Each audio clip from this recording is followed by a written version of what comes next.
Good morning વિદ્યાર્થી મિત્રો. આજે આપણે વિષય કમ્પ્યુટર અધ્યયન ધોરણ 10 પાઠ 11 સી ભાષામાં ડેટા પ્રકાર, પ્રક્રિયકો અને પદાવલીઓ ભાગ 2 વિશે આપણે આજે ચર્ચા કરીશું.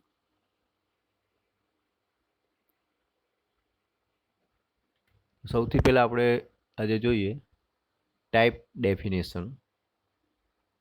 તો ટાઈપ ડેફિનેશન એટલે કે ટાઈપ ડેફિનેશન દ્વારા ડેટા પ્રકાર વ્યાખ્યાયિત કરવા માટેની વાક્યરચના નીચે પ્રમાણે છે. ટાઈપ DEF એટલે કે ટાઈપ ડેફિનેશન, ત્યાર પછી લખાય ડેટા ટાઈપ અને ત્યાર પછી આવે વેરિયેબલ.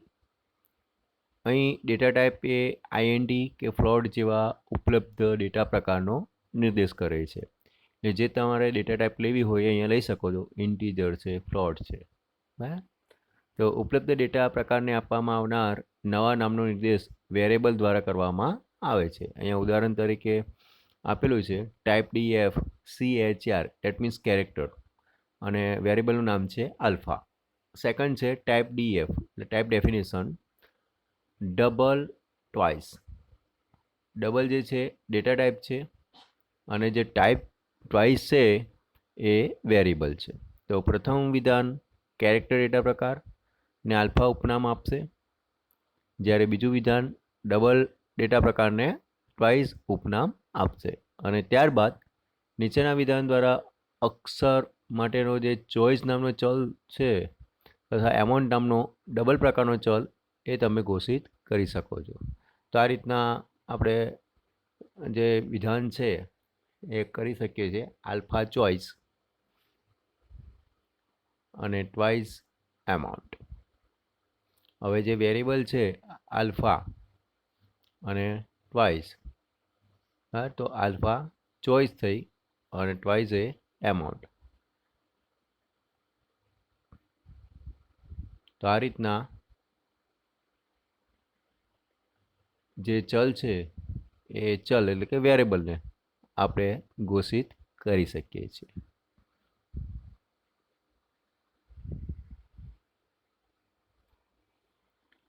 નેક્સ્ટ છે એન્યુમરેટેડ ડેટા પ્રકાર, જેને આપણે એનમ કહીએ છીએ. તો એનમ કીવર્ડ દ્વારા એન્યુમરેટેડ ડેટા પ્રકારની રચના આપણે કરી શકીએ છીએ. એનમનો ઉપયોગ કરવા માટેની જે વાક્ય રચના છે એ આ પ્રમાણે છે. એનમ આઈડેન્ટિફાય, ત્યાર પછી જે કર્લી બ્રેકેટ છે વેલ્યુ 1, વેલ્યુ 2, વેલ્યુ 3 અને value n, and of the curly bracket, અને લાસ્ટમાં સેમિકોલન. અહીં એનમ એક કીવર્ડ છે અને આઈડેન્ટિફાયર એ નવો ડેટા ટાઈપ વ્યાખ્યાયિત કરવા માટે ઉપયોગમાં લેવામાં આવનાર નામ છે. વેલ્યુ 1 થી વેલ્યુ n એ આંકડાકીય અચલો છે, જેવા કે 0, 1, 2 એક્સેટ્રા એક્સેટ્રા એક્સેટ્રા વગેરેને આપણે નામ આપવામાં આવેલા છે. તો એનું ઉદાહરણ અહીંયા નીચે આપેલું કે એનમ મની. કર્લી બ્રેકેટ્સની અંદર એની વેલ્યુ છે રૂપીસ હોય, ડોલર હોય, પાઉન્ડ હોય ને યેન. ત્યાર પછી સેમિકોલન એટલે છગડીયો કૌંસ પૂરો થાય એટલે કે એનમ મની જે છે એમાં કિંમત છે 1, 2, 3 અને 4. ત્યાર પછી એનમ મની કરન્સી. તો કરન્સી ઇક્વલ્સ ટુ ડોલર. તો પ્રથમ જે વિધાન છે એન્યુમરેટેડ ડેટા પ્રકાર મની એ વ્યાખ્યાયિત કરે છે. બીજા વિધાન દ્વારા મની પ્રકારનો ઉપયોગ કરીને જે કરન્સી જે છે એ નામનો ચલ ઘોષિત કરવામાં આવેલો છે. અને છેલ્લા વિધાનની અંદર કરન્સી ચલને ડોલર કિંમત આપવામાં આવેલી છે, જે એકને સમકક્ષ છે. અહીં રૂપીસ, ડોલર, પાઉન્ડ અને યેન અનુક્રમે 0, 1, 2 અને 3 એ આંકડાકીય અચરો રજૂ કરે છે. આગળ વાત કરીએ પ્રમાણે મિત્રો, અહીંયા જે પણ કંઈક તમારી પાસે જે વેલ્યુ છે એ વેલ્યુની જે કિંમત છે એ હંમેશા 0થી સ્ટાર્ટ થાય. એટલે અહીંયા રૂપીસ, ડોલર, પાઉન્ડ અને યેન એ 4 કિંમત છે. તો 0, 1, 2 અને 3 આ પ્રમાણે એની આંકડાકીય અચર રજૂઆત આપણે કરી શકીએ છીએ. ત્યાર પછી જોઈએ આગળ કે આ આંકડાકીય અચળો કમ્પાઇલર દ્વારા આપોઆપ ઉમેરવામાં આવતા હોય છે. એટલે જ્યારે પ્રોગ્રામ લખ્યા પછી એના કમ્પાઇલ કરવામાં આવે તો કમ્પાઇલર જે છે એ ઓટોમેટિક જે તે આંકડા છે એ આંકડા એને સેટ કરશે. આગળ જોઈએ એટલે ખ્યાલ આવશે. તો નવી કિંમતો ઉમેરી આ અચળોને આપણે બદલી શકીએ. દાખલા તરીકે રૂપીસને 10, ડોલરને 50, પાઉન્ડને 75 અને એને 100 કિંમત આપવી હોય તો આપણે કેવી રીતના આપી શકીએ? તો આ રીતના આપી શકાય. NM money curly brackets rupee equal to 10, comma, dollar equal to 50, comma, pound equals to 75, comma, અને yen equals to 100 અને curly brackets over. હવે જ્યારે કરન્સી બાય ડોલર જે વિધાન છે એ લખીશું તો આપણે કરન્સી બાય 50 ને એક સમકક્ષ ગણી લેશે.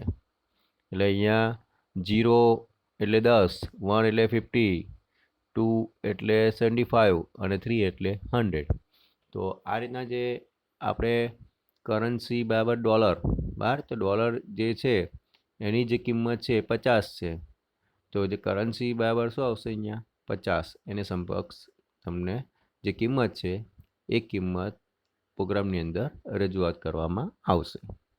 આગળ આપણે જોઈશું કે અલગ અલગ પ્રકારના જે એક્ઝામ્પલ છે એમાં કઈ રીતના ઉપયોગ કરવામાં આવે છે. ઉદાહરણ સાથે આપણે આગળ ચર્ચા કરીશું. ત્યાર પછી આગળ જોઈએ થિયરીમાં તો તારવેલા ડેટા પ્રકાર. તારવેલા ડેટા પ્રકાર એટલે કે આપણી ઘણી બધી જરૂરિયાતો હોય એના માટે મૂળભૂત ડેટા પ્રકારો જે છે પૂરતા બની રહે તેમ બને, પરંતુ જે જટિલતાને કારણે દરેક સમયે તેનો ઉપયોગ કરવો યોગ્ય હોતો નથી. ધારો કે આપણે 15 વિદ્યાર્થીઓના વર્ગનો સંગ્રહ કરવા ઈચ્છતા હોઈએ તો આપણે 15 ચલ ઘોષિત કરવાની જટિલતામાં વધારો કરી શકીએ છીએ.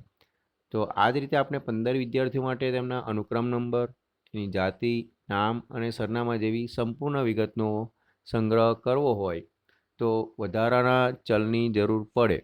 અહીં ચલના જૂથ કદાચ મુશ્કેલી ઊભી કરે. તેના નિવારણ માટે સી ભાષા ડેટા પ્રકાર ની જે સુવિધા છે એ સુવિધા આપણે પૂરી પાડી શકીએ છીએ. તો એરે, સ્ટ્રક્ચર, યુનિયન અને પોઇન્ટર એ તારવેલા ડેટા પ્રકારના ઉદાહરણ છે.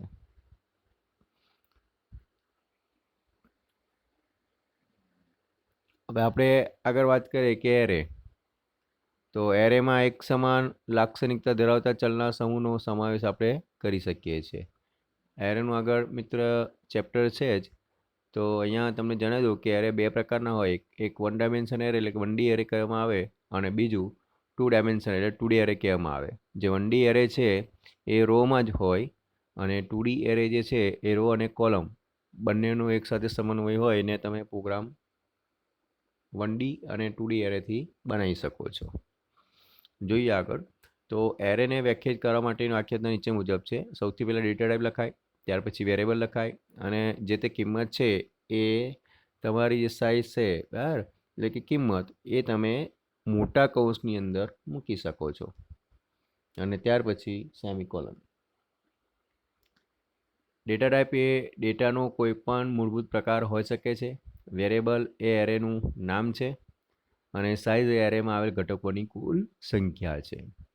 બરાબર. તો સૌથી પહેલાં ડેટા ટાઈપ એ કોઈ પણ ડેટા ટાઈપ તમે મૂકી શકો છો. INT હોય, ફ્લોટ હોય, કેરેક્ટર હોય એ ડેટા ટાઈપ થયો. ત્યાર પછી વેરિયેબલ કોઈ પણ એરેનું નામ એ તમે મૂકી શકો છો અને ત્યાર પછી સાઇઝ એટલે કે ઘટકની કુલ સંખ્યા.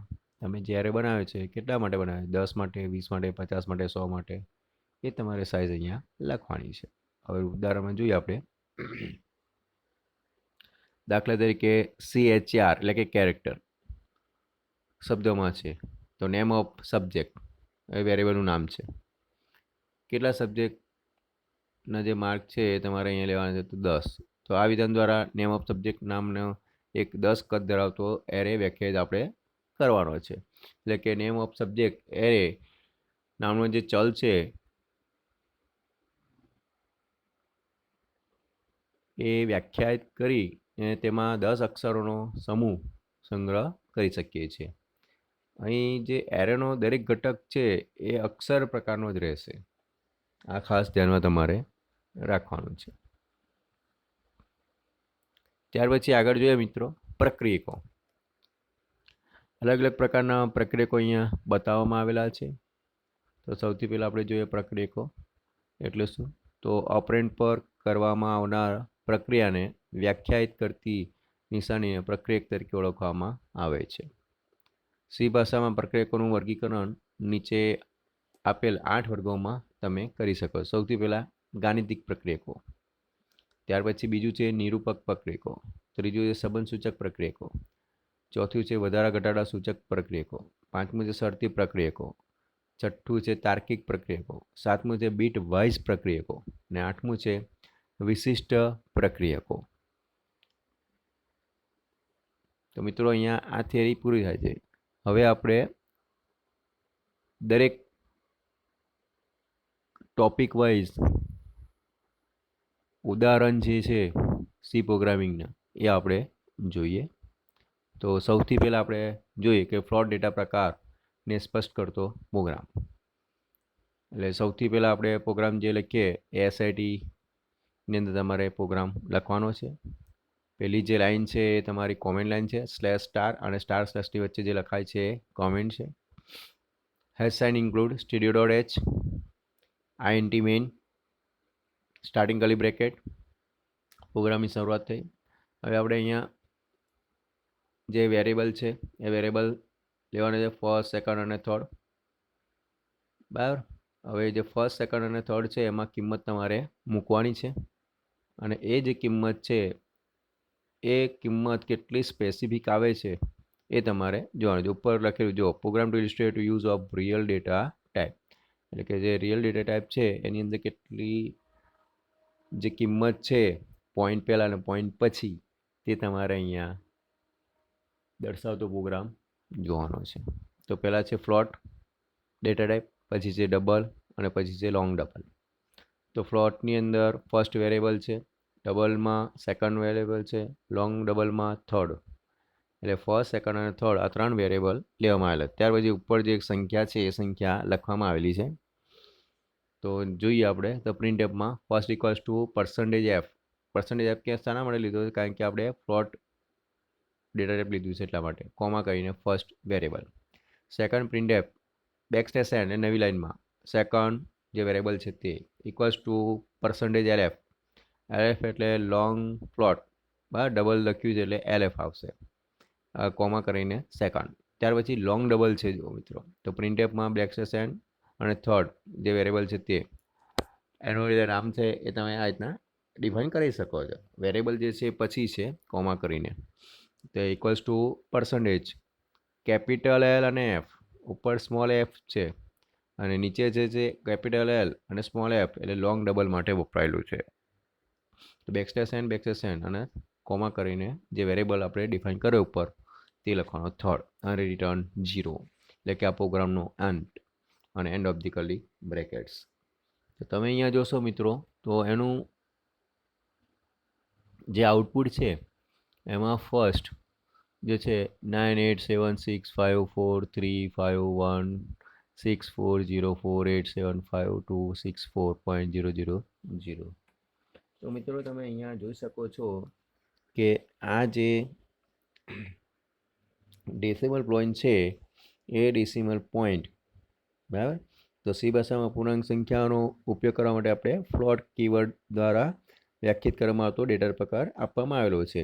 તે 4 બાઇટ જેટલું સંગ્રહક સ્થાનનો ઉપયોગ કરે છે.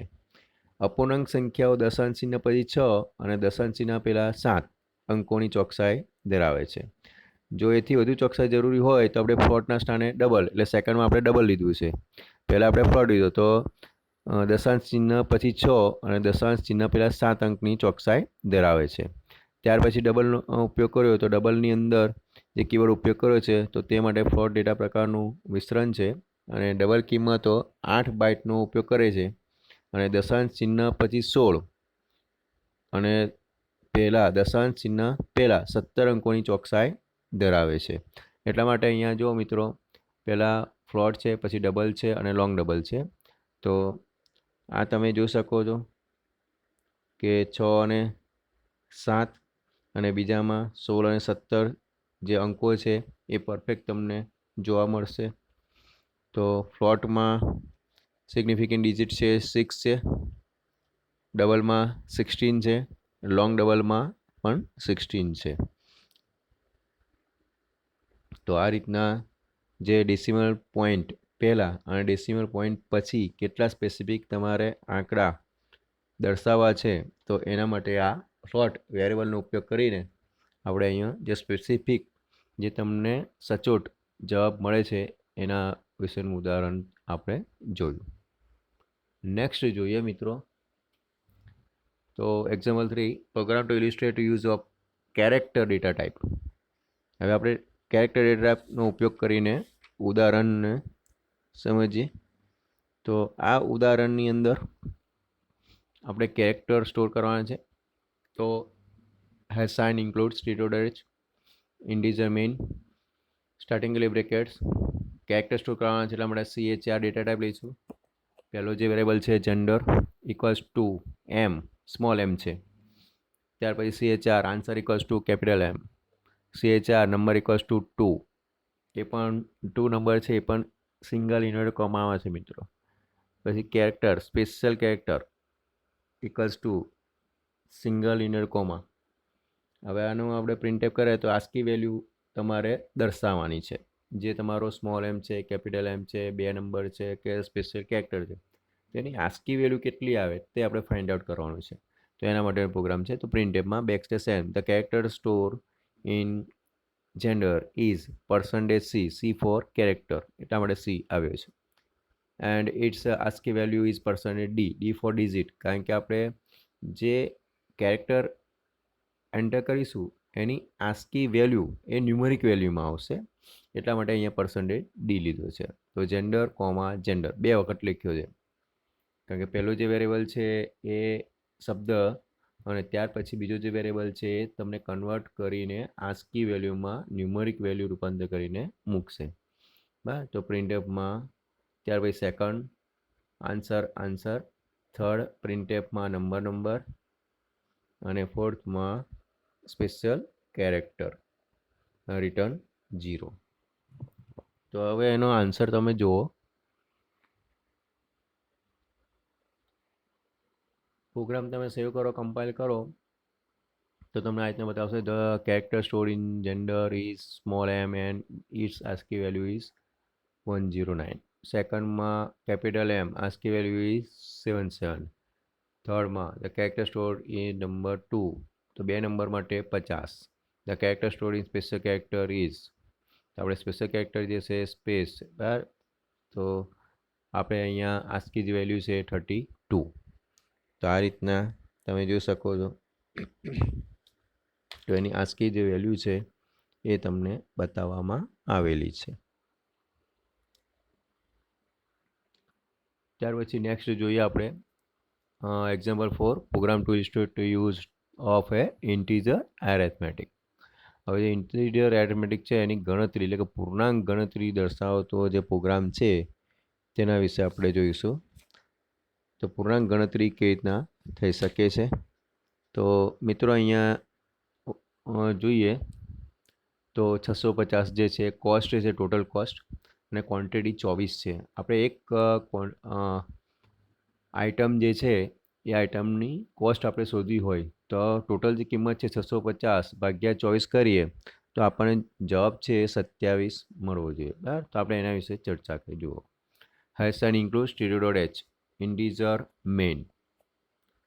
હવે અહીંયા જે છે એ ટાઈપ DEF એટલે કે ટાઈપ ડેફિનેશન્સ જે આપણે આગળ વાત કરી ગયા કે યુઝર્સ ડિફાઇન ફંક્શન જે છે તમે ઉપયોગ કરી શકો છો બનાવીને. તો type DEF to create a new data type name. Type DEF integer whole number, એટલે પૂરેપૂરું જે કિંમત છે એના માટે છે હોલ નંબર. સેકન્ડ છે declaration of variable using new data type name. Whole number, total cost equals to 650 એટલે હોલ નંબર છે એટલે પૂર્ણાંક સંખ્યા માટે. ક્વોન્ટિટી ઇક્વલ ટુ 24 એ પણ પૂર્ણાંક છે એટલે આપણે કોસ્ટ આઇટમ શોધવાની છે. તો કોસ્ટ આઇટમ કેવી રીતે શોધાય? તો cost item equals to total cost એટલે 650 ભાગ્યા ક્વોન્ટિટી, ક્વોન્ટિટી કેટલી છે 24.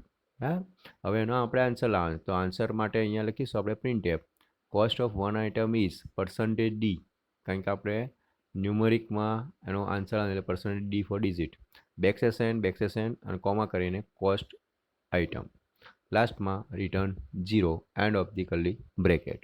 તો તમે મિત્રો એનો જવાબ જોશો અહીંયા તો તમને બતાવશે cost of one item is 27. તો આ રીતના મિત્રો આપણે જે એક્ઝામ્પલ છે એ આપણે અલગ અલગ રીતે કરી શકીએ છીએ. હવે નેક્સ્ટ છે અપૂર્ણાંક માટે જોઈએ.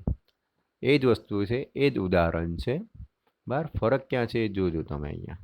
તો hash sign include stdio integer main, starting curly brackets, type definition, float, decimal. બરાબર. અહીંયા જો તમે ફ્લોટ લીધું છે,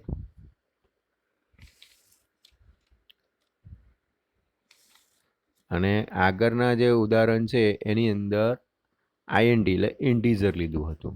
બરાબર. એટલે અહીંયા જે છે અપૂર્ણાંકમાં આપણને જવાબ મળશે. જોઈએ તો ડેસિમલ છે. Total cost equals to 650, quantity equals 24 અને કોસ્ટ આઇટમ. હવે કોસ્ટ આઇટમ શોધવાની તો cost item equals to total cost divided quantity. અને પ્રિન્ટએફમાં આપણે લખીશું cost of one item is percentage F. આગળ પર્સન્ટેજ ડી હતો ડિજિટ માટે, પૂર્ણાંક માટે, અને આપણે અપૂર્ણાંક લઈએ છીએ એટલે ફ્લોટ, તો એના માટે પર્સન્ટેજ એફ આવશે. બેકસ્લેશ એન અને બેકસ્લેશ એન કોમા કરીને cost item, return 0 end of the કરલી brackets. તો તમે મિત્રો એનો આન્સર જોશો, તો આનો જે આન્સર જોશો મિત્રો તો આ રીતના તમને જોવા મળશે. Cost of one item is 27.083334. કારણ કે આપણે અહીંયા ફ્લોટ ડેટા ટાઈપ લીધી છે, બરાબર. Type definition float. હવે જે ડેસિમલ જે છે એ અપૂર્ણાંક જે ગણતરી છે આ રીતના કરીને આપણને બતાવે છે. નેક્સ્ટ ઉદાહરણ જોઈએ તો શરતી પ્રક્રિયકો. શરતી પ્રક્રિયકની અંદર શરત હોય, જે કન્ડિશન હોય એ કન્ડિશનને અનુરૂપ આપણે એનો આન્સર મેળવતા હોઈએ છીએ. તો એની અંદર બે વેલ્યુ છે, ફર્સ્ટમાં 100 અને સેકન્ડમાં 50. હવે મિનિમમ વેલ્યુ આપણે ફાઇન્ડ આઉટ કરવાની છે, એટલે કે નાનામાં નાની સંખ્યા. તો એના માટે અહીંયા શરતી પ્રક્રિયકનો ઉપયોગ જે છે એ કરીને આપણે એનું ઉદાહરણ જોઈશું. Sign include stdio integer main, integer first equals to 100 એટલે ફર્સ્ટ વેરિયેબલ છે એની અંદર 100 એટલે 100 એની કિંમત છે. સેકન્ડ એ વેરિયેબલ છે અને 50 એની કિંમત છે, અને મિનિમમ વેલ્યુ આપણે શોધવાની છે. તો મિનિમમ કેટલા શોધાય? તો મિનિમમ ઇક્વલ્સ ટુ બ્રેકેટ્સમાં first less than equal to second question mark, ત્યાર પછી ફર્સ્ટ કોલન અને સેકન્ડમાં એન્ડ ઓફ, ત્યાર પછી આપણે લખીશું printf. The minimum value of the two is percentage D, backslash N અને મિનિમમ, રિટર્ન 0. તો મિત્રો તેનો આન્સર આપણને તો ખબર જ છે કે મિનિમમ જે વેલ્યુ છે 50 છે, બરાબર. તો અહીંયા આપણે આન્સર જોઈએ છે the minimum value of the two is 50. જે સેકન્ડ નંબરની જે વેલ્યુ છે એ 50 છે. હવે આ જે છે તો આપણે કઈ રીતના લાવ્યા તો એ અહીંયા જોઈએ. તો પ્રોગ્રામનું જે પ્રથમ વિધાન છે એ 3 પૂર્ણાંક ચલની ઘોષણા કરે છે અને તેમાંથી 2 ચલમાં કિંમત ઉમેરે છે, ફર્સ્ટ અને સેકન્ડ. ચલમાં અનુક્રમે 100 અને 50 કિંમત ઉમેરવામાં આવેલી છે. તો ત્યાર પછી જે શરતી પ્રક્રિયક છે એના દ્વારા આપણે ચકાસવામાં આવે કે ફર્સ્ટ ચલની જે કિંમત છે સેકન્ડ ચલની કિંમત કરતાં ઓછી અથવા તેને જેટલી જ છે કે નહીં. જો શરત સાચી હોય એટલે ટ્રુ હોય તો મિનિમમ ચલને ફર્સ્ટ ચલની કિંમત આપવામાં આવે છે, અન્યથા તેમાં સેકન્ડ ચલની કિંમત ઉમેરવામાં આવે છે, અને ત્યાર પછી યોગ્ય સંદેશ સાથે મિનિમમ ચલની જે કિંમત છે એ સ્ક્રીન પર દર્શાવવામાં આવે છે. તો આ રીતના જે પ્રક્રિયા છે શરતી પ્રક્રિયક એનો ઉપયોગ અહીંયા કરવામાં આવેલો છે.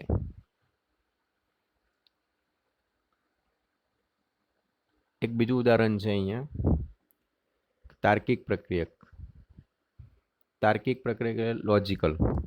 તો લોજિકની અંદર એન્ડ, ઓર અને નોટનો ઉપયોગ આપણે કરીએ છીએ. એન્ડ માટે ડબલ એન%, ઓર માટે ડબલ ઊભી લાઈન એટલે પાઇપ, અને નોટ માટે એક્સક્લેમેશન એટલે કે ઉદ્ગાર ચિહ્નનો ઉપયોગ કરીશું. તો આપણે અહીંયા જોઈએ કે ઘણી વખત આપણે જોતા હોય કે એ વર્ગ હોય બરાબર, એ ગ્રેડ ક્યારે મળે તો 70 કે તેથી વધુ હોય તો. બી ગ્રેડ ક્યારે મળે તો 60થી 69ની વચ્ચે હોય તો. સી ગ્રેડ ક્યારે મળે 35થી 59ની વચ્ચે આપણા પર્સન્ટેજ હોય તો. અને એફ ગ્રેડ ક્યારે મળે જો ટકા 35થી ઓછા હોય તો. બરાબર.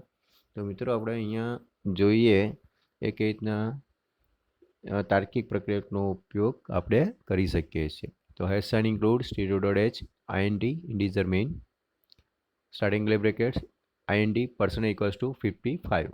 એ તો તમારે પ્રોગ્રામમાં પહેલેથી જ અહીંયા આપવામાં આવેલા છે કે પર્સન્ટેજ એના 55 છે. જો 55 હોય તો એનો કયો ગ્રેડ આવે તે આપણે કન્ડિશન મૂકીને આપણે ચેક કરવાનું. તો જોઈએ આપણે. તો if percentage greater than equal to 0 and percentage less than equal to 100. એટલે 0 થી સ્ટાર્ટ થઈને 100 કે 100થી નાના હોય તો શું આવશે? if percentage greater than equal to 70 તો printf you have secured a grade. બરાબર. ચલો આ કન્ડિશન પૂરી થઈ. પછી if percentage greater than equal to 60 and percentage less than 70 તો શું આવશે? printfમાં you have secured b grade. ચલો આ સેકન્ડ થઈ. if percentage greater than equals to 35 and percentage less than 60 તો ત્રીજી printfમાં you have secured C grade. ત્યાર પછી આગળ if percentage less than 35 જો 35 નીચે હોય તો શું આવે? તો printfમાં you have secured F grade. F grade that means a fail. End of the curly brackets. આ થઈ ગયું તમારે A, B, C અને F. હવે ના હોય તો એલ્સમાં 0ની નીચે અથવા 100ની ઉપર જો માર્ક તમે એન્ટર કર્યા હોય તો શું મેસેજ આવશે? તો printfમાં you have entered wrong value in percentage. Second printf please enter value between 0 and 100. એટલે તમારે જે માર્ક છે એ 0 અને 100ની વચ્ચે જ તમારે રાખવાના છે. અને લાસ્ટમાં and of the curly brackets return 0 end of the curly brackets. તો તમે જોઈ શકશો મિત્રો કે 55 જે છે એ 55 આપણે જોઈએ તો સી ગ્રેડમાં આવે. એટલે એનો જે આન્સર છે તો આપણે જોઈ શકીએ કે you have secured C grade.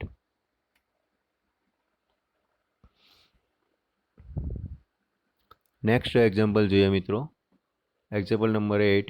Programme to illustrate use of comma and size of operator. કોમાનો ઉપયોગ કરવાનો છે અને સાઇઝ ઓફ ઓપરેટરનો ઉપયોગ કરવાનો છે. તો જોઈએ મિત્રો એમાં પણ.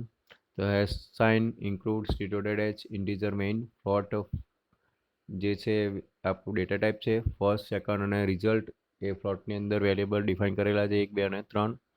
INT જે છે ડેટા ટાઈપ છે અને સાઇઝ જે છે એ ઇન્ટીજરમાં લેવામાં આવેલી છે. હવે યુઝ ઓફ કોમા ઓપરેટરનો ઉપયોગ કરેલો છે જોઈએ આપણે. તો રિઝલ્ટ ઇક્વલ્સ ટુ ફર્સ્ટ બ્રેકેટમાં first equals to 1 to 5 comma second equals to 15. બરાબર. તો ફર્સ્ટ ડિવાઇડેડ સેકન્ડ 125/15. તો printf first equals to %f second equals to %f result equals to %f. F શાના વડે છે? કારણ કે આપણે ફ્લોટ લીધું છે. જો ફર્સ્ટ, સેકન્ડ અને રિઝલ્ટમાં બરાબર એટલે કોમા કરીને ફર્સ્ટ, સેકન્ડ અને રિઝલ્ટ લખેલું છે. તો આ થયું આપણું ફ્લોટ. ત્યાર પછી સાઇઝ ઓફ ઓપરેટરનો ઉપયોગ કર્યો હતો. તો size equals to size of બ્રેકેટ્સમાં રિઝલ્ટ printfમાં size allocate by compile to variable result is %d. જો નીચે ઇન્ટીજરમાં સાઇઝ છે એટલે આપણું જે ડેટા ટાઈપ છે સાઇઝમાં એ ઇન્ટીજર છે બરાબર. તો એની પૂર્ણાંક જે આન્સર છે તમને મળશે એટલે સાઇઝ. તો તમે અહીંયા જોઈ શકો છો. તો અહીંયા આપણે પહેલાં ફ્લોટ લીધો છે. તો ફ્લોટની અંદર જે સંખ્યા છે 125, 15 બરાબર.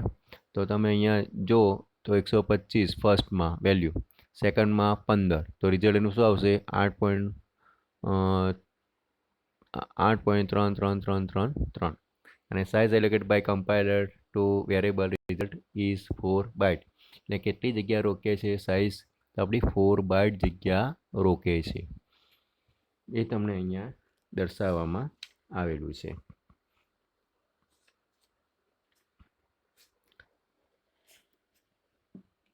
તો અહીંયા જે આપણું આન્સર છે એમાં જોઈએ ફરી સમજી લઈએ એકવાર. તો તો પ્રથમ જે વિધાન છે એ 3 અપૂર્ણ ફ્લોટ ચલની ઘોષણા કરે છે તથા બીજું જે વિધાન છે એક પૂર્ણાંક ચલને ઘોષિત કરે છે. અમલ કરી શકાય તેવા ત્રીજા વિધાનમાં અલ્પવિરામ પ્રક્રિયકનો ઉપયોગ કરી પદાવલી લખવામાં આવેલી છે. આપેલ વિધાન આ મુજબ કાર્ય કરશે. પ્રથમ જમણી બાજુની પદાવલી મૂલ્યાંકન કરવામાં આવશે. પ્રથમ પ્રક્રિયામાં ફર્સ્ટ ચલને 125 કિંમત આપવામાં આવશે. બીજી પ્રક્રિયામાં સેકન્ડ ચલને 15 કિંમત આપવામાં આવશે અને ત્રીજી પ્રક્રિયામાં ફર્સ્ટનો સેકન્ડ વડે ભાગાકાર કરવામાં આવશે અને અંતમાં ભાગાકારનું જે પરિણામ છે એ રિઝલ્ટ ચલમાં સંગ્રહવામાં આવશે અને ત્યાર પછીનું જે વિધાન છે એ ફર્સ્ટ, સેકન્ડ અને રિઝલ્ટ એ ચલની કિંમત દર્શાવવામાં આવશે અને ત્યાર પછીના જે વિધાન છે એ રિઝલ્ટ ચલમાં આવેલ કિંમતને મેમરીમાં આપવામાં આવેલી જે જગ્યા છે એની જે સાઇઝ છે એ નામના ચલમાં સંગ્રહ કરવામાં આવશે. તો આ સાઇઝ એટલે કે વિશિષ્ટ પ્રક્રિયકનો જે ઉપયોગ છે એના વિશે આપણે ઉદાહરણ જોયું. ત્યાર પછી એક બીજું ઉદાહરણ છે ટાઈપ કાસ્ટિંગનું. ટાઈપ કાસ્ટિંગ જે છે એની અંદર આપણે આંતરિક ફેરબદલી જે છે એ કરવાની હોય છે એને આપણે ટાઈપ કાસ્ટિંગ કહીએ છીએ. તો જોઈએ મિત્રો અહીંયા તો integer main INT total cost equals to 575, quantity equals to 24, float cost item equals to total cost divided quantity. So printf cost of one item without type casting is percentage f comma cost item. એટલે 575 ભાગ્યા 24 કરે એટલે answer મળી જશે. હવે મિત્રો અહીંયા જુઓ ફરીથી cost item equals to total cost divided quantity, પણ ક્વોન્ટિટીની આગળ ફ્લોટ લખેલું છે બરાબર. જ્યારે ઉપરનો જે જવાબ છે એની અંદર આપણે જોઈએ તો એનો જે જવાબ છે એ લગભગ 23 જેટલો આવશે અને જો બીજો જે જવાબ છે આપણે ટાઈપ કાસ્ટિંગ કર્યું તો એમાં આપણે 23.9583 એટલે સમથિંગ આવશે. એટલે કે આ શા માટે થયું તો આપણે જોઈએ છે કે ટોટલ જે કોસ્ટ છે 575 છે, ડિવાઇડેડ ક્વોન્ટિટી જે છે 24 છે, તો 575 ભાગ્યા 24 તો એ કરીએ તો 23 જવાબ મળે અને સેકન્ડમાં આપણે ફરીથી એ જ રકમનું જે ભાગાકાર કરીશું તો એની અંદર જે ક્વોન્ટિટી છે એ ક્વોન્ટિટીમાં ફ્લોટ લીધું છે એટલે INT અને ક્વોન્ટિટી એ બંને મિક્સ હશે તો આપણને જે જવાબ છે એ ટાઈપ કાસ્ટિંગ એટલે કે ડેટા ટાઈપ જે છે એ આપણે બદલેલી છે બરાબર. તો પહેલામાં જે છે ઇન્ટીજર અને ઇન્ટીજર રહી, સેકન્ડમાં ઇન્ટીજર અને ફ્લોટ એ બંને ભેગું રહ્યું તો આપણે જે ક્વોન્ટિટી જે છે એનો ડેટા ટાઈપ ચેન્જ કર્યો એને કહેવાય ટાઈપ કાસ્ટિંગ. હા, તો એનો જે આન્સર છે તો પહેલામાં 23.00 અને cost of one item after type casting 23.958334. તો આ રીતના તમે ટાઈપ કાસ્ટિંગ કરીને પણ એનો જે જવાબ છે એ તમે જોઈ શકો છો. તો મિત્રો અહીંયા આ ચેપ્ટર પૂરું થાય છે. ફરી મળીશું નવા ટોપિક સાથે, નવા ચેપ્ટર સાથે. Thank you.